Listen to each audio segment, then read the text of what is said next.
KVP Ramachandra Rao Rajasekhara Reddy ఆత్మగా పేరు, అత్యంత సన్నిహితుడైనటువంటి స్నేహితుడు.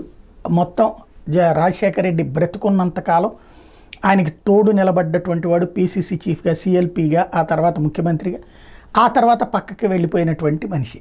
అయితే కేవీపీ రామచంద్రరావు గారు చాలా బాధ్యతాయుతమైనటువంటి ఒక ట్వీట్ చేశారు, ఒక బహిరంగ లేఖ రాశారు. ఏంటంటే, ఈ హైదరాబాద్లో ఫామ్ హౌస్ల గొడవ నడుస్తుంది కదా, అందులో బీఆర్ఎస్ వాళ్ళు మాట్లాడుతూ కేవీపీ రామచంద్రరావు ఫామ్ హౌస్ లేదా అన్నటువంటి విషయాన్ని ప్రస్తావించారు.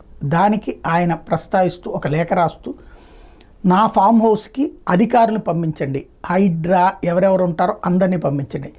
నా ఫామ్ హౌస్ కనుక ఏదైతే హైడ్రా నిబంధనలకు విరుద్ధంగా, ఏదైతే ఈ బఫర్ జోను, ఎఫ్టీఎల్ ఈ నిబంధనలకు విరుద్ధంగా ఉంటే తక్షణం కేసు పెట్టండి, అరెస్ట్ చేయండి. అదే లేదనేది ధృవీకరించండి, లేకపోతే లేదనేది ధృవీకరించండి. ఒకవేళ అధికారులను పంపించడానికి మీకు వేస్ట్ అనుకుంటే ఆ ఖర్చు కూడా నేనే భరిస్తాను.